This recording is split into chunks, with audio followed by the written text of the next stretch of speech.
అయితే పవన్ కళ్యాణ్ కొత్త వ్యూహం ఏమన్నా రచించబోతున్నారు. ఆయన కాస్తంత విరామం అయితే తీసుకున్నారు. మొన్న కాస్త అనారోగ్యంగా ఉన్నప్పుడు. తర్వాత ఆయన మాట్లాడిన మాటలు ఇప్పుడు బాగా వైరల్ అవుతున్నాయి సోషల్ మీడియాలో. ఏంటి గత ఎన్నికల్లో మిలీనియన్లు సపోర్ట్ చేశారు జనసేనకి. ఇప్పుడు జెన్‌జీ నుంచి సపోర్ట్ కోరుకుంటున్నారు. వాళ్ళ మద్దతు ఇవ్వాలి అనేది. ఆ దిశగా పనిచేయాలి అనేది అక్కడ ఎమ్మెల్యేలకు గాని, పార్టీలో ఉన్న కీలక నేతలకు గాని ఆయన చేసిన సూచనలు. అంటే ఇక్కడ 2 అంశాలు. ఒకటి స్థానిక ఎన్నికల మీద కసరత్తు మొదలుపెట్టారు. అలాగే ఎమ్మెల్యేలకు కూడా కొన్ని బాధ్యతలు అప్పచెప్పారు. అందులో కూడా ఒక్కొక్క ఎమ్మెల్యేకి 5 నియోజకవర్గాలకు సంబంధించి బాధ్యత అప్పచెప్పారు. అంటే ఈయనతో కాకుండా చూసుకుంటే 20 మంది ఎమ్మెల్యేలు ఉన్నారు ఆ పార్టీలో. అంటే దాదాపు ఒక్కొక్కరికి 5 నియోజకవర్గాలు. అంటే ఈ వ్యూహం నిజంగా జెన్‌జీ అనేది పేరు ఇప్పుడు బాగా పాపులర్ అయ్యింది ఎప్పుడు? మొన్న నేపాల్ ఘటన తర్వాత. ఇప్పుడు వాళ్ళ మద్దతు కోరుకోవడం. వాస్తవానికి కొత్త రూట్‌లో ఏమైనా వెళ్ళబోతున్నారా? లేదు అంటే ఈ గ్యాప్ తర్వాత కార్యకర్తల్లో ఒక ఉత్తేజం నింపడానికి, జోష్ తీసుకురావడానికి ఆ తరహా వ్యాఖ్యలు చేశారా? పవన్ కళ్యాణ్ గారి ఆలోచన ఏంటి? ఆయన మదిలో ఏముంది? ఈ అంశం మీద చర్చించే ప్రయత్నం చేద్దాం. సార్, వాస్తవానికి జెన్‌జీ అనే పేరు ఆయన నోట్ వచ్చిన తర్వాత నాకు తెలిసి చాలామంది ఉంటారు. వైసీపీకి ఎంత సపోర్ట్ ఉంటుందో జనసేనకు కూడా వాళ్ళ సపోర్ట్ ఉంటుంది. కానీ వాళ్ళని ఆకర్షించేలా పని చెయ్యాలి అని కోరుకోవడం, దాని వెనక ఏమన్నా వ్యూహం కానీ రాజకీయం ఏమన్నా ఉందా? క్యాజువల్గానే సార్? బేసిక్గా చంద్రబాబు గారితో ఈ మధ్యన ఎక్కువ ఇంటరాక్ట్ అవుతున్నాడు కదా ఆయన. చంద్రబాబు గారికి ఉన్న ఒక అలవాటు ఏంటంటే ట్రెండింగ్ పదాలని వాడుతుంటారు ఆయన. అది ఆయన ఓన్ చేసుకుంటుంటాడు. అదే కాన్సెప్ట్ ఈయన కూడా నేర్చుకున్నట్టున్నారు. ట్రెండింగ్ ఇప్పుడు ఆ రోజుల్లో ట్రెండింగ్ పదాలు, ఇప్పుడు వైరల్ పదాలు. అప్పట్లో ఏంటంటే మౌత్ పబ్లిసిటీ పరంగా ఏ పదాలు వస్తాయో అవి ఆయన వాడేసుకునేవాడు చంద్రబాబు గారు. లైమ్ లైట్లోకి అవి తనే చేసినట్టు ఫైనల్గా తన చేతికి తీసుకుపోయేవాళ్ళు అనమాట. లైక్ సాఫ్ట్వేర్ ఆయన ఏమైనా కనిపెట్టారా? ఎప్పుడో ఈయన రాజకీయాల్లోకి రాకముందు నుంచినే హైదరాబాద్లో సాఫ్ట్వేర్ ఇండస్ట్రీ ఉంది. అట్లాగే విదేశాలకు పోయిన వాళ్ళు ఉన్నారు. అమెరికాకి అసలు విదేశాలకు వెళ్ళిందే చంద్రబాబు వలన, లేకపోతే సాఫ్ట్వేర్ నేర్చుకుందే చంద్రబాబు వల్ల, లేకపోతే సత్యనాథేళ్ల కూడా ఈయన చూసి ఇన్స్పైర్ అయ్యారు. ఇట్లాంటి ఏంటంటే ఎంత డీటెయిల్డ్గా ఎవడో చర్చించడు. ఇది వాస్తవంగా ఏంటంటే కార్పొరేట్ ఎడ్యుకేషన్ నుంచి వెళ్ళినటువంటి బ్యాచ్ ఓ రకంగా దాన్ని ఏమంటారంటే బ్రాయిలర్ కోళ్ళ బ్యాచ్. వాళ్ళకి మిగతా లోక జ్ఞానం ఉండదు. ఆ ఎడ్యుకేషను ఆ సబ్జెక్ట్ మీద మంచి కమాండ్ ఉంటుంది. దానివల్ల ఉద్యోగాలు, ఉపాధి అవకాశాలు పొంది వెల్ సెటిల్డ్ అయ్యారు దేశ విదేశాల్లో. ఫైనాన్షియల్ స్టేటస్ నుంచి ఎదిగినటువంటి వాళ్ళు, దానికి ఎడ్యుకేషన్ తోడయ్యి వెళ్ళినటువంటి వాళ్ళు. వాళ్ళకి మిగతా లోక జ్ఞానం లేదు కాబట్టి ఆ లోక జ్ఞానం వీళ్ళు ఇస్తారు. అదే ఫీడ్బ్యాక్ అనమాట. మనం చిన్నప్పటి నుంచి స్కూల్లో, కాలేజీల్లో, గవర్నమెంట్ కాలేజీలు, గవర్నమెంట్ స్కూళ్ళల్లో వీటిట్లో 100 రకాల మనస్తత్వాలు చూస్తాం. దానివల్ల మనకు ఒక అవగాహన ఉంటుంది. ఈ కార్పొరేట్ ఎడ్యుకేషన్లో ఉన్నటువంటి వాడి అవగాహన ఎంతవరకు ఉంటుంది? అమ్మ నాన్న ఫీజు కట్టారా లేదా, కట్టకపోతే కాలేజీలో ఎంతవరకు చూస్తారు? వాళ్ళకి కష్టాలు ఉంటాయి. మెస్సులో భోజనంలో కూర సరిగ్గా లేదు, ఇట్లాంటివి ఉంటాయి తప్పించి ఒరిజినల్ గా తిండి లేకపోతే ఎట్టుంటది, డబ్బులు లేకపోతే ఎట్టుంటది, లేకపోతే గనక రాజకీయం అంటే ఏంటి, పాలన అంటే ఏంటి, ప్రభుత్వం అంటే ఏంటి, ఇట్లాంటి అవగాహన ఉండదు. వాళ్ళందరికీ డార్లింగ్ చంద్రబాబు గారు అట్లాంటి వాళ్ళకి. అట్లాగే అమ్మ నాన్న రాత్రి పగలు కష్టపడితే ఆ కష్టపడిన దాంట్లో నుంచి అంతో ఇంతో ఇస్తే వాటితో సినిమాలకు పోయి అంతకైతే వాళ్ళని గదమాయించి నువ్వు ఇస్తావా లేదా, మా పవన్ కళ్యాణ్ అంటే హీరో అని ఇంటి వాళ్ళ మీద ఒత్తిడి తెచ్చిను, లేదా చిన్నప్పుడే ఎడ్యుకేషన్ పరంగా సక్రమంగా ఎదగక ఆటోలు దోలుకుంటాను, చిన్న చేతగా పనులు చేసుకుంటున్నటువంటి వాళ్ళు. ఇప్పుడు కొన్ని టాపిక్స్ మనుషుల్ని కలుపుతాయి. ఇప్పుడు నాలాంటి ఓ 10 మంది కూర్చోవాలి అంటే కాస్త ఈ లోక జ్ఞానం గురించి మాట్లాడు, వీళ్ళు కూర్చోరు, ఎవడికాడు ఎక్కడో కూర్చుని ఉంటారు. అంతే తప్పించి అదే మందు దగ్గర చూడండి, మీకు ఖచ్చితంగా ఫ్రెండ్షిప్ వస్తుంది. రారా ఒక వేసుకెళ్దు కదా, ఒక పిగ్గన్న వేసుకుని వెళ్దు, మంచి ఫ్రెండ్షిప్ తయారవుతుంది. అట్లాగే మీకు జర్నలిజం ఉద్యోగాల్లో కూడా హైదరాబాద్ లో ఆ సోమాజిగూడ ప్రెస్ క్లబ్ లోనే జాబులు సంపాదించేవాళ్ళు బోల్డ్ అంతమంది నేను అబ్జర్వ్ చేశా. అక్కడ మనకి అట్లాంటి అలవాటు లేకని చాలా చోట్ల ఉద్యోగాలకు అవకాశాలు అనుకున్నాడు. అట్లాగే దాన్ని ఏమంటారు, ఈ సిగరెట్ దగ్గర ఒకళ్ళకొకళ్ళు కూర్చుని ఫ్రెండ్షిప్లు బాగా పెరుగుతుంటాయి. సిగరెట్, మందు, సినిమా, ఈ 3 ఫ్రెండ్షిప్లకు ఒక కేంద్రం, నలుగురిని గడుపుకోవడానికి ఒక కేంద్రం. అట్లాంటి వాటిలో పవన్ కళ్యాణ్ అనేటటువంటిది ఒక వ్యసనం. ఆయనే ఒక సిగరెట్, ఆయనే ఒక మందు. కాబట్టి ఆయన అందులో ఒక బ్యాచ్ ఆయనకు ఉంటది. వీళ్ళు అదే తరహా ఆలోచిస్తారు తప్పించి మా పవన్ కళ్యాణ్ ఇట్లా తిట్టాడంటే ఆయన కరెక్ట్ గానే తిట్టుంటాడరా, ఆయన పొగిడాడంటే ఆయన కరెక్ట్ గానే పొగుడుంటాడరా ఉంటది తప్పించి దాని వెనకాలన్న రెండో కోణం చూసే ఆలోచన ఏమీ ఉండని తరం ఆయనకుంటుంది. ఇది వాళ్ళ యాడెడ్ అడ్వాంటేజ్. ఇక్కడ బాబు గారిని విషయంలోనో లేకపోతే ఇంకోటి కాకుండా పవన్ కళ్యాణ్ ఏంటంటే తన విజయానికి సంబంధించి ఎప్పుడు బాకాలు ఊదే వాళ్ళతో, వీళ్ళిద్దరూ కూడా చేసే తప్పు, ఈవెన్ జగన్ అయినా బాకాలు ఊదే వాళ్ళతో తప్పదు. మనకి అందరు క్రిటిసైజ్ చేసేవాడిని పక్కన పెట్టుకు తిరిగితే బాగోదు, బాకాలు ఊదించుకోండి. బట్ క్రిటిసైజ్ చేసేవాడిని డెప్త్ గా మాట్లాడే వాళ్ళతో కూర్చోండి. ఇదివరకు చంద్రబాబు గారు అట్లా కూర్చునేవాడు, 3 నెలలకు ఒకసారి ఎడిటర్స్ మీటింగ్ పెట్టుకుని వాళ్ళందరితో లంచ్ చేస్తాను, డిన్నర్ చేస్తాను, వాళ్ళ ఫీడ్బ్యాక్ తీసుకునేవాడు ఆయన చెప్పేటటువంటి పథకాలకు ఇప్పుడు అంతా పొగిడేవాడిని తప్పింది దగ్గరికి రాని, విమర్శించేవాడిని వాళ్ళు యాక్సెప్ట్ చేయట్లేదు. అదేనేది విమర్శ వద్దనినే కాదు, విమర్శని అవతల మనుషులుగా చూసే విచిత్రతత్వం అలవడింది. విమర్శని యాక్సెప్ట్ చేయకపోవడమే కాదు, దాన్ని ఎనాలసిస్ చేస్తే కూడా ఇది అవతల వాళ్ళకి మనిషి అనేటటువంటి ఒక ముద్రేసుకుని కూర్చునే విచిత్ర జబ్బు ఇప్పుడు ఒక లోపాన్ని ఎత్తి చూపిస్తుంటే అది లోపం అనేది క్లియర్ గా కనిపిస్తోంది, కానీ నువ్వు ఎత్తి చూపిస్తున్నా నీలో ఏదో లోపం ఉంది, లేదంటే నువ్వు అమ్ముడు పోయావు ఎవడికొకడికి డబ్బులు తీసుకున్నావు, ఇది యాక్సెప్ట్ చేయలేకపోతున్నా. అదే దాని వల్ల వాళ్ళు నష్టపోతారు కానీ ఏమి కాదు. ఇప్పుడు 2014 నుంచి 19 దాకా ఆయనకి మనం సలహా చెప్పేది నచ్చలేదు, తర్వాత ఆయన నష్టపోయాడు. జగన్ కి మనం బోల్డ్ సలహాలు చెప్పాం, ఏది ఆన్ స్క్రీనే, వాళ్ళకి వెళ్ళలేదు, ఆయన దగ్గరికి రీచ్ అయిందో లేదో తెలియదు, ఎక్కలేదు, పాటించిన వరకు బానే ఉంది, పాటించింది ఫెయిల్ అయినాయి. ఏమవుతుంది దానివల్ల? ఇప్పుడు అయ్యే కదా చర్చకు వచ్చినటువంటి. ఇవాళ అయినా సరే ఈ ప్రభుత్వానికి ఇదిగో ఇది మంచి అంటాం, ఇది చెడు అంటాం, దాంట్లో నువ్వు కూడా సమీక్షించుకో, తప్పేం లేదు, అని చెప్పిందే ఫైనల్ అంటలేదు, నువ్వు కూడా సమీక్షించుకో. ఇక్కడ పవన్ కళ్యాణ్ సమీక్షించుకోవాల్సింది ఏంటంటే చంద్రబాబు మీద వ్యతిరేకత ఉంది, జగన్ మీద వ్యతిరేకత ఉంది. ఆ టైంలో ఒక ఆల్టర్నేటివ్ కోసం తనని ఎంచుకున్నారు జనం. అయితే తనకి గ్రౌండ్ నెట్వర్క్ లేదు కాబట్టి, ఆ గ్రౌండ్ నెట్వర్క్ ఉన్న తెలుగుదేశంతో పొత్తు పెట్టుకున్నాడు కాబట్టి తనకి 100% విన్ ఎందుకు సాధ్యమైంది? అదే తెలుగుదేశానికి ఎందుకు రాలేదు 100%? బీజేపీకి ఎందుకు రాలేదు 100%? అంటే అంతగా నిన్ను నమ్మారు జనం, ఇక్కడ కులాలకు అతీతంగా నమ్మారు. కాబట్టి ఇక్కడ కాన్సెప్ట్ గుర్తుపెట్టుకోవాల్సింది, నిన్ను నమ్మడానికి కారణం ఆల్టర్నేటివ్ పాలిటిక్స్ అనే పాయింట్. ఈ ఆల్టర్నేటివ్ పాలిటిక్స్లో ప్రారంభించిన తర్వాత రైట్, నీకు ఇంతకు ముందు ఏమీ లేదు 2014లో, 19కి వచ్చేటప్పటికి నువ్వు చేసుకోలేకపోయావు, కావాలని వదిలేసుకున్నావు. ఆ కావాలని వదిలే లక్షణం వదిలేసుకున్నావు. 14 నుంచి 19 దాకా నాకు టైం లేదంటావు ఏంటి? 19లో బూత్ కమిటీలు ఇవన్నీ ఏర్పాటు చేయకూడదు, అడ్మినిస్ట్రేషన్ గా పార్టీని ఒక సంస్థాగతంగా ఎందుకు డెవలప్ చేయలేదు అంటే నాకు టైం లేదు. ఎప్పుడు టైం లేదు? 14 నుంచి 19 దాకా ఈయన ఏమన్నా బిజీగా ఉన్నాడా, వేరేగా రాజకీయం ఏమైనా చేస్తున్నాడా? లేదు కదా. సరే అయిపోయింది. పోనీ 19 నుంచి 24 మధ్యలో అప్పుడు మాత్రం ఏముంది, ఎందుకు చేయలేదు అంటే ప్రతిపక్షంలో ఉన్నాడు ఈయన, అప్పుడు చేయలేదు కదా సంస్థాగత నిర్మాణం. 24 తర్వాత ఇప్పుడు కూడా సంస్థాగత నిర్మాణం చేయట్లేదు, 2 ఏళ్ళు అయిపోయింది. మళ్ళీ చివరికి వచ్చాక నాకు టైం అయిపోయింది అంటాడు. బేసిక్ సమస్య ఏంటంటే ఈయనకి ఎవడో బాగా ఫీడ్బ్యాక్ ఇచ్చిందంటే అంటే డబ్బులు ఖర్చు అవుతాయి, పార్టీ కార్యాలయానికి ఖర్చు అవుతాయి, వీటన్నిటికి ఖర్చు అవుతాయి అన్నట్టు. అది అక్కడ ఆదర్శనీయంగా తీసుకోవాల్సింది. నీ దగ్గర ఉన్న వాళ్ళందరూ కూడా మాస్ క్యారెక్టర్స్. వీళ్ళు అవసరమైతే నువ్వు ఒక ఆఫీస్ అక్కడ తీయించి పెడితే ఎవడో ఒక నీ పార్టీ వాడు నువ్వు అక్కడ ఒక ఇన్ఛార్జిని పెట్టావు అనుకో నియోజకవర్గానికి, ఆ ఇన్ఛార్జి పార్టీ కార్యాలయానికి డబ్బులు పెట్టుకుంటాడు. నువ్వు బూత్ కమిటీలు అయ్యి, మండల కమిటీలు అయ్యి, వాళ్ళు అక్కడ రోజు ఏదో ఒక యాక్టివిటీ ఉండేలా చెయ్యి, వాళ్లే డబ్బులు పెట్టుకుంటారు. ఇప్పుడు మండల కమిటీ వేసుకున్నాడు 2 సమోసా ఒకటి ఇవ్వలేడా? బిర్యానీలు పెట్టాలంటే అది ఓపికొన్నోడు పెట్టుకుంటాడు. దెన్ అది ఒక ఎదుగుదలకి సోపానం అవుతుంది. ఇప్పుడు తెలుగుదేశంలో అయితే కనుక భోజనం ఏర్పాటు చేస్తారు, వైసీపీ వాడు భోజనం ఏర్పాటు చేసుకుంటారు వాళ్ళ పార్టీ మీటింగ్ లో. నీ వాడు కూడా భోజనం ఏర్పాటు చేసుకునేవాడు తయారవుతాడేమో నీకు, అప్పుడు వాడి స్తోమత అది తెలుస్తుంది కదా నీకు. ఇది నువ్వు పార్టీని సంస్థాగత నిర్మాణం చేయాల్సిన తీరు.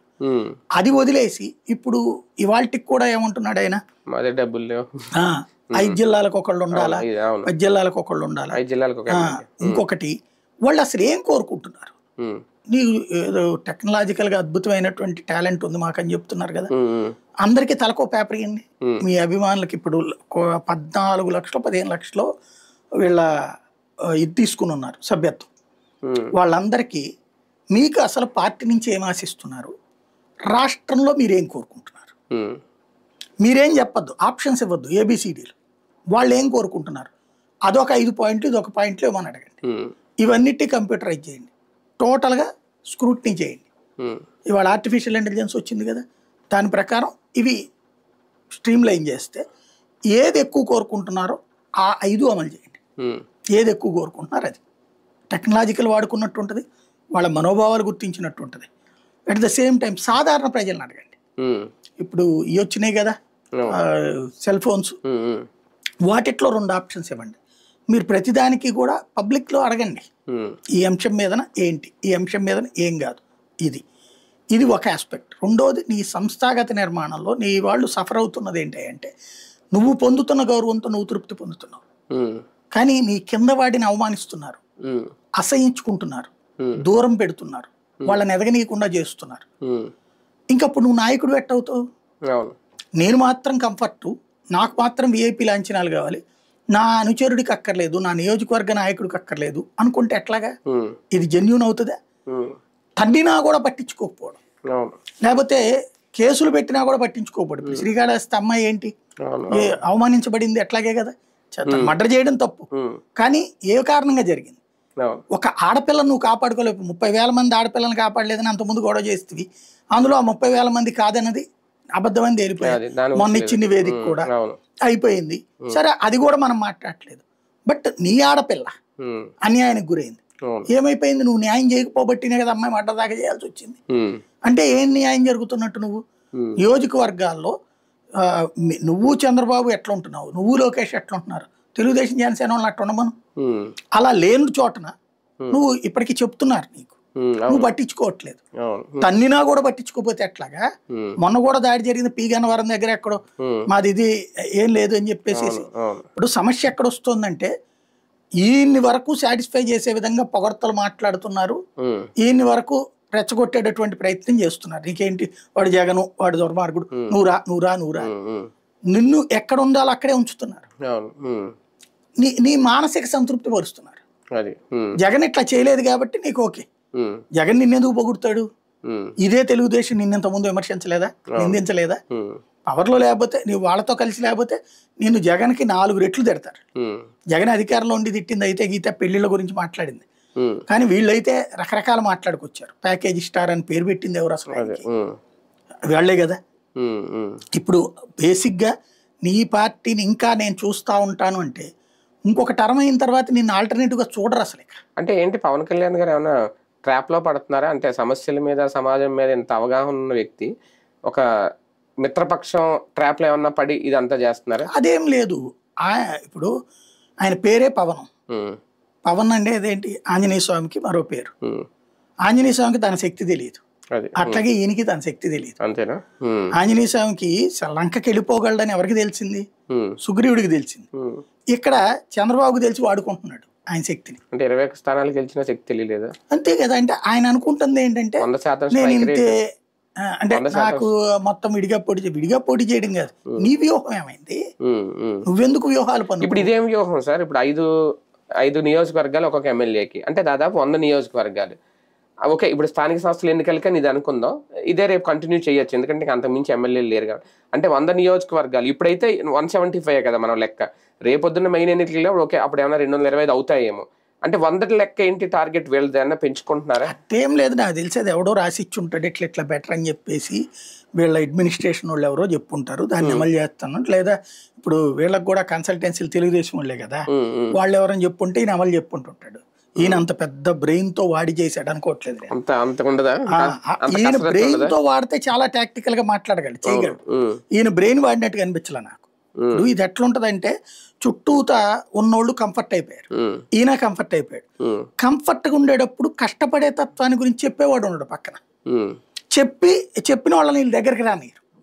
ఇక్కడ కావాల్సింది ఏంటి అంటే, ఇప్పుడు టోటల్ గా 175 ఉన్నాయి సీట్లు. దానికి రేషియో పెట్టుకో, నువ్వు వదిలేసి 20 ఎమ్మెల్సీలు 2, నాగబాబు, హరిప్రసాద్ 22, ఎంపీలు 2, 24 అంటే 25 వేసుకో, ఇంతో కూడా కలిపితే 25, 175 డివైడెడ్ అయితే ఎంతమందికి వస్తుంది? ఆ లెక్కని చెయ్యి నువ్వు సింపుల్ గా. ఆ లెక్కనే వేసుకుని ఉంటారు వీళ్ళు. ఓకే 5 అనేది అది అలా అలా అయినా 115 అవుతాయి 115 అవుతాయి అక్కడ. అట్లా కాకుండా దానికి లెక్కను నువ్వు ఆ రేషియోలో వేసుకో, 25 175 ఆ లెక్కని ఇవ్వడంతో పాటు అసలు ఏమైపోయినాయి నాకు తెలియక తన సమన్వయ కమిటీలు అసలు అది ఎప్పుడు సమన్వయ కమిటీలు అండి బాబాయ్.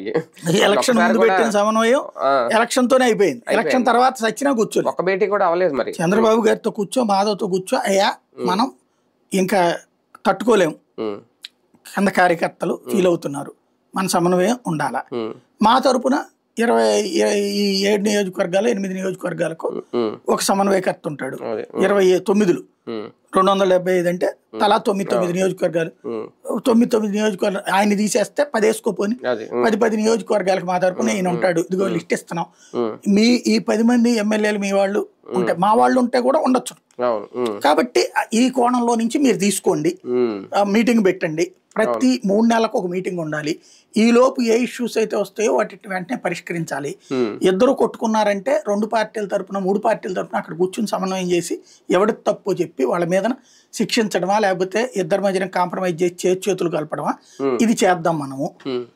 ఇది ఒక ప్లానింగ్ ఉండాలి. ఇది లేకపోతే ఏమైపోతుందంటే ఒకరోజు అవమానించబడతారు. ఇప్పుడు నేను ఎవరో ఒక మెసేజ్ చూసా, అన్నా మేము ఇప్పుడు చాలా హ్యాపీగా ఉన్నామన్నా, ఇది ఓ తెలుగుదేశం నాయకుడికి ఒక జనసేన నాయకుడు అన్నాడు, మాకు ఇప్పుడు ఏ పనులు కావాలంటే అవి నడుస్తున్నాయి, ఇట్లా ఏది ఎవడో వైసీపీ వాడి ట్రాప్లో మేము ఎందుకు పడతామన్నాను. వైసీపీ వాడు నిన్నెందుకు ట్రాప్ వేస్తాడు? ట్రాప్ వేసేది తెలుగుదేశం వేస్తుంది, జనసేన తెలుగుదేశానికి వేసుకోవాలి ట్రాప్. ఎందుకంటే వైసీపీ వాడు టీడీపీ క్యాటర్ నేను జనసేన క్యాటర్ ఎందుకు తీసుకెళ్తాడు, ఇంకోటి వీళ్ళ మధ్యన గొడవ వాడెందుకు పెడతాడు. ఇప్పుడు పీగా ఏది పాంప్లెట్ మీద పవన్ కళ్యాణ్ ఫోటో లేదని వైసీపీ వాడు చెప్తాడా, నువ్వు చెప్తావా? నీ కార్యకర్త ఫీల్ అవుతున్నాడా? బేసిక్గా మమ్మల్ని ఎమ్మెల్యే తెలుగుదేశం ఎమ్మెల్యే ఉన్న చోట జనసేన వాడిని స్టేజీ మీదకి రానియింది వైసీపీ వాడా తెలుగుదేశం వాడా?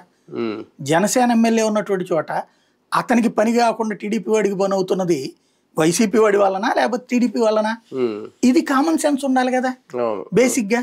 వాళ్ళు ఏదో చెప్తున్నారు, మేమేదో వింటున్నాం, అంత కంఫర్ట్, పయ్యోళ్ళు మాతోనే మాట్లాడుతున్నారు, నాకు రెస్పెక్ట్ వస్తుంది అనుకుంటే బాగానే ఉంటుంది. కొన్నాడు పోయాక ఎంతకాలం భరిస్తారు? ఇప్పుడు జగన్కి కూడా వీళ్ళెవరూ ద్వేషించలేదు, కోపగించుకున్నారు. 11 సీట్లే రావడానికి కారణం ఏంటి? సొంత కార్యకర్త కూడా నా ఓటు వరకు నేను వేస్తాను కానీ నేను మిగతా వాళ్ళది వేయించను అనేటటువంటి ఫీలింగ్తో కొట్టుకుపోయేది. అది గుర్తుపెట్టుకోవాలి. ఇంకోటి, కూటములతో గ్యారంటీ విజయం వస్తుందని అమాయకత్వం కూడా వద్దు. తెలుగుదేశం పార్టీ భారతీయ జనతా పార్టీ కూటమి 2014లో పోటీ చేసింది, కలిసినే ఓడిపోయింది, కలిసినే పోటీ చేసి ఓడిపోయింది. 2009లో కమ్యూనిస్టులతో పాటు జనతాదళ వాళ్ళందరితో పెట్టుకుని తెలుగుదేశం పొత్తు పెట్టుకుంది, టీఆర్ఎస్తో సహా కలిపి ఓడిపోలేదా? అప్పుడు రాజశేఖర్ రెడ్డి కాంగ్రెస్ ఒంటరిగా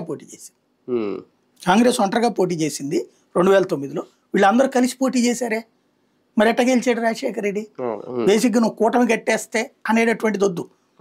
బేసిక్ కాన్సెప్ట్ ఏంటంటే మన కార్యకర్తలు ఎదుటి కార్యకర్తలు అందరికీ కరెక్ట్గా ఉందా లేదా, రెస్పెక్ట్. ఇక్కడ ఆత్మగౌరవం, వీళ్ళేదో అహంకారం కోరుకోవట్లేదు. జనసేన కార్యకర్త పవన్ అభిమాని అభిజాత్యం లేదు వాళ్ళకి. వాళ్ళు అడుగుతున్నది అధికారంలో ఉన్నప్పుడు మమ్మల్ని కూడా గుర్తించండి. మీటింగ్కి వెళ్ళినప్పుడు నువ్వు ఎమ్మెల్యే సీటు మీద కూర్చుని ఉన్నాడు, జనసేన నియోజకవర్గ ఇన్ఛార్జిని స్టేజ్ మీద పిలవడానికి ఏం బాధ?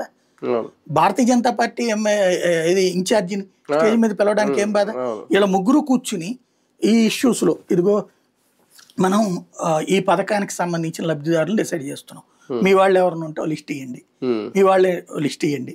వీళ్ళిద్దరి దగ్గర తీసుకుని తెలుగుదేశం క్యాండిడేట్ ఎమ్మెల్యే వాళ్ళు 50 పేర్లు ఇచ్చారు, నువ్వు 10 అప్రూవ్ చేయి, వాళ్ళదొక 10 అప్రూవ్ చేయి, తెలుగుదేశం వాళ్ళది 50 అప్రూవ్ చేసుకో. ఆ రేషియో ఇంతకుముందు నీ సీట్ల పరమైన రేషియో 7% 10% ఏదైతే ఉందో దాని ప్రకారమే మూవ్ అవ్వరు. అది ఆ రేషియోలో మేము చేస్తున్నాం మీకు అని చెప్పండి, వాళ్ళు చెప్పాలి, వీళ్ళు కూడా అడగాలి ఆ రేషియో. అప్పుడు నెక్స్ట్ రేషియో పెరగాలన్న కోరిక వీళ్ళకి ఉంటుంది. ఇది కాకపోతే రేపు పొద్దు నియోజకవర్గాల పునర్విభజన వచ్చాక అప్పుడు మనకు 40 సీట్లు వస్తాయంటే, నియోజకవర్గ పునర్విభజన అయ్యాక నీకు 40 సీట్లు వస్తాయి, నీ లెక్క ఏంటి? ఇంకా నీ స్థాయి ఏంటి? 175 225 వచ్చాక 40 అంటే కేతా కదా. ఇప్పుడు నువ్వు 175లో 20 తీసుకున్నావు అంటే 10 మీదన ఒక 3%, 15% వేసుకుందాం పోనీ 15%. అప్పుడు కూడా 15 కావాలి కదా 225 వచ్చినప్పుడు. అట్లాంటి లెక్కలు వేసుకోవాలి. అదే అవును. బేసిక్ కాన్సెప్ట్ నడుస్తున్నదల్లా ఏంటంటే పవన్ కళ్యాణ్కి కంఫర్టబుల్ సీట్లో నుంచి మాట్లాడుకుంటున్నాడు ఆయన. అంతే. కంఫర్టబుల్ కాదు, నెక్స్ట్ స్టేజ్ కావాలి. అంటే ఎంతవరకు ఉన్నదే కంఫర్ట్ అనుకుంటున్నారు, ఎంతకు మించిన కంఫర్ట్ కోరుకోవట్లేదు. ఇంకోటి ఏంటంటే జగన్ అట్లాగా పక్కెళ్ళిపోతే ఆ తర్వాత నేను ఆక్యుపై చేసుకుంటాను, అమాయకత్వం వదిలేసుకోవాలి. ఎందుకంటే ఓటర్ కాన్సెప్ట్లో ఇప్పుడు భారతీయ జనతా పార్టీ ఎందుకు ఇప్పటికీ స్ట్రగుల్ పడుతోంది 3 సార్లు గెలిచిన తర్వాత కూడా? ఎందుకు అంటే సమాజ్వాదీ ఓటర్ బీజేపీ టర్న్ అవ్వడం, లేదా బిఎస్పీ ఓటర్ బీజేపీ టర్న్ అయ్యాడు కానీ సమాజ్వాదీ ఓటర్ టర్న్ అవ్వాల, స్ట్రాంగ్ ఓట్ బ్యాంక్ అది. అట్లాగే ఆర్జేడీ ఓటర్ బీజేపీ టర్న్ కాల, నితీష్ కుమార్కి కూడా టర్న్ కాల. కాబట్టి అక్కడ ఒక 2% 3% తెచ్చుకోవడమే కష్టమైంది వాళ్ళకి. ఇక్కడ ఈయనకి వైసీపీ ఓటర్ పొరపాటున పవన్ ని యాక్సెప్ట్ చేస్తాడు? వైసీపీ ఓటర్ ఎవడో యాక్సెప్ట్ చెప్పాడు. మొన్న జరిగింది ఏంటంటే తటస్థ ఓటర్ 14లో చంద్రబాబుకి వేశారు, 19లో జగన్కి వేశారు, 24లో కూటమికి వేశారు. రేపు పొద్దున ఈ తటస్థ ఓటర్ బేసిస్ మీదనే నీ ఓటు తేడా వస్తుంది రేపు పొద్దున. అంతే తప్పించి నీ కేడర్ అంతా నీ వెనకాలే ఉన్నారు, నా కేడర్ అంతా సంతోషంతో ఉన్నారు, లేకపోతే ఇదనుకుంటే నీ కేడర్లో తగ్గితే నీ ఓటు తగ్గుతుంది బేసిక్గా.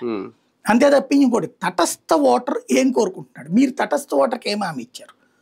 తటస్థ ఓటర్కి ఏం చెప్పారు మీరు? రాష్ట్ర నాశనం అయిపోతుంది, విధ్వంసం జరిగిపోతుంది. దేనివల్ల? సంక్షేమ పథకాల పేరుతో డబ్బులు పంచడం వల్ల. ఇప్పుడు నువ్వు మరి సంక్షేమ పథకాల పేరుతో డబ్బులు పంచుతున్నావు కదా, మరి అప్పుడు అది ఇది కొట్టుకుపోయింది కదా. వాళ్ళందరూ తటస్థ ఓటర్లు అసలు సంక్షేమ పథకాలు అనేటటువంటిది వెరీ రేర్ ఉండాలి తప్పించి ఈ డబ్బులు పంచకూడదు అనుకుంటున్నారు. మరి వాళ్ళ దానికి విరుద్ధమే కదా నువ్వు ఇప్పుడు చేస్తున్నటువంటిది. అట్లాగే వాళ్ళు కరప్షన్ అనేది ఉండకూడదని కోరుకుంటారు. ఇప్పుడు కరప్షన్ జరుగుతున్నదా లేదా? కరప్షన్ ఏ స్థాయిలో ఉన్నది అక్కడ? అట్లాగే వాళ్ళు మద్యం లాంటి వాటిని ఎక్కువ జనం వినియోగించకూడదని కోరుకుంటారు, మద్యం లాంటి వాటి నుంచి బయటపడాలని కోరుకుంటారు. కానీ మద్యం వైపుకి తీసుకెళ్తున్నాను. తటస్థులైనటువంటి మేధావులు ఎవడో కూడా మద్యానికి బానిస కావాలి సమాజం అని కోరుకోదు. అట్లాంటి వాటి నుంచి మీరేమి యువతలకు తీసుకొస్తున్నారు? రోడ్లు లేకపోతే ఇట్లాంటివి అంటావా? అది ఎవడొచ్చినా ఇప్పుడు మీరేం చేశారు? మొన్న గుంటలు పూడ్చామన్నారు, దాదాపు 7,000 కోట్లు 8,000 కోట్లు ఖర్చు పెట్టామన్నారు. ఏమైపోయినాయి ఇప్పుడు? ఆ గుంటలని మళ్ళీ వచ్చేసినాయి కదా. మరి ఇంకేంటి అంటే 7-8 వేల కోట్లు మీరు తగలేశారు, వేస్ట్ గా తగలేశారు. గుంట పూడ్చింది ఏడాది కూడా లేకపోతే అది అడ్మినిస్ట్రేటివ్ ల్యాప్సెస్సా కాదా? అది మాట్లాడుకోవట్లేదు వీళ్ళు. అది నష్టం కదా ఈ సమాజానికి. జనం రూపాయి వేసి కట్టినటువంటి పన్నుల్లో నుంచి తీసిన డబ్బులతో గుంట పూడ్చానని చెప్పేసి రోడ్డు వేసేసానని చెప్తే ఆ రోడ్డే మళ్ళీ సేమ్ గుంటలు కనబడుతుంటే ఈ డబ్బులన్నీ వృధా అయిపోయినట్టే కదా. అంతే కదా. కనీసం ఒక లిమిట్ లేదా నీకు? దీనికి ఏం చేయాలా? నువ్వు తెలివిగల్లోళ్ళు అయితే మీరు ఇద్దరు కూర్చొని చేయాల్సింది ఒక రోడ్డు. ఈ రోడ్డుకి ఇప్పుడు నువ్వు గుంటలు పూడుస్తావు, ఇది 5 ఏళ్ల పాటు నీదే కాంట్రాక్ట్. ఈ 5 ఏళ్లలో ఎప్పుడు గుంట వచ్చినా సరే వితిన్ 48 hours లో నువ్వు పూడ్చాలి. హైవేల మీద అంతే కదా పాలసీ. హైవేల మీద ఖచ్చితంగా ఇమ్మీడియట్ గా చెయ్యాలి. టోల్ గేట్ లో చూసుకుంటారు. నువ్వు అది పెట్టు, బడ్జెట్ పెట్టేసి ఫిక్స్డ్ గా. ఇలాంటి ఒక ఆల్టర్నేటివ్ మీరు ఏం చేస్తున్నారు? ప్లస్ సంక్షేమ పథకాలకు సంబంధించినటువంటి ఆల్టర్నేటివ్ మీరు ఏం చేస్తున్నారు? ఇవి ఆ ఓటర్లను ఆలోచించండి. ఉద్యోగాలు ఉపాధి అవకాశాలు ఇవి వచ్చేస్తున్నాయి అని భ్రమ కల్పించద్దు. హైదరాబాద్ నుంచి మనోళ్ళు వెనక్కి తిరిగి రాగలుగుతున్నారా? బెంగళూరు నుంచి వచ్చేయగలుగుతున్నారా? చెన్నై నుంచి వచ్చేయగలుగుతున్నారా? అది ఫ్లో రావాలంటే ఇక్కడ నువ్వు పరిశ్రమ పెట్టాలి కదా. పేపర్ మీద 20 లక్షల కోట్లు వచ్చినాయి, 40 లక్షల కోట్లు వచ్చినాయి, ఇంతకుముందు కూడా వచ్చినాయి పేపర్ మీద. అవన్నీ ఎగ్జిస్ట్ లోకి రావాలి, ఇక్కడికి వచ్చి ఉద్యోగాలు పెట్టాలి. మళ్ళీ అలో మ్యానుఫ్యాక్చరింగ్ సెక్టర్ లాంటి ఎక్కడెక్కడి నుంచి తెచ్చుకుంటాడు, తమిళనాడు నుంచి, బీహార్ నుంచి, ఎక్కడి నుంచి వాళ్ళని తెచ్చుకుంటే ఎక్కడోడికి ఉపాధి ఉండదు. కాబట్టి ఇవన్నీ ఒక సిస్టమ్ లోకి తీసుకురండి. ముందు పార్టీ అంటే జవాబుదారీతనం. ఇండివిజువల్ ప్రిపరేషన్ ఏమన్నా కనిపిస్తుందా? జన్జీ మద్దతు మనకు కావాలి, ఆ దిశగా మీరు వెళ్ళండి అండో రేపొద్దున ఎన్నికలు అంటే మన ముగ్గురు కలిసి వేసిన ఎత్తుగడ జగన్ గది దించాలి. ఇప్పుడు ఏమన్నా పవన్ బయటకు వచ్చి మళ్ళీ ఆఫ్టర్ అంటే పోస్ట్ పెయిడ్ ఎలక్షన్స్ లాగా ఏమన్నా మళ్ళీ కలిసే ఆలోచన ఏమన్నా కనిపిస్తుంది? అందులో అవగాహన రాయించింది తప్పించి ఇంకోటి ఏం లేదు. జన్జీ అంటే ఇప్పుడు ఆయన ఫ్యాన్స్ అంత జన్జీ ఇంకేంది వాళ్ళ గురించి నేను అందదే వైరల్ పదాలని. ఆయన ఫ్యాన్సే జంజీ ఫ్యాన్స్ మళ్ళీ కలుపుకునేది ఏంది? అవతల పార్టీ వాళ్ళకి జంజీ ఉన్నారు, జగన్ కి జంజీ ఉన్నారు, పవన్ కి జంజీ ఉన్నారు. తెలుగుదేశానికి కొంత తక్కువ ఉంటది వీళ్ళిద్దరితో కంపేర్ చేసుకుంటే. వాళ్ళది ఎడ్యుకేటెడ్ జంజీ, ఆ బ్యాచ్ ఉంటారు వాళ్ళ దగ్గర. వీళ్ళిద్దరిది ఎక్కువ జంజీ. కాబట్టి దాంతో పెద్ద ఇష్యూ ఏం లేదు. ఆయన దాని గురించి ప్రత్యేకించి తపన పడాల్సిందే. నేను చెప్పినదే వైరల్ పదం కదా అని వాడుతున్నారు. కాబట్టి వీళ్ళు కూడా ఆ దిశగా పనిచేయడం అంటే యువత తీసుకురండి అనేది. రేపు చూద్దాం పవన్ కళ్యాణ్ గారు నిజంగా ఏమన్నా కొత్త వ్యూహంతో వెళ్తున్నారా లేదు అంటే బూస్ట్ ఇచ్చే కార్యక్రమం కార్యకర్తలకు కానీ నాయకులకు కానీ అది చేస్తున్నారు. కాకపోతే ఇంకా ఎన్నికలకైతే సిద్ధమవుతున్నారు. స్థానిక ఎన్నికల్లో కూడా తమ సత్తా చాటాలనుకుంటున్నారు. అది ఎంతవరకు సక్సెస్ చేసుకుంటారు చూడాలి.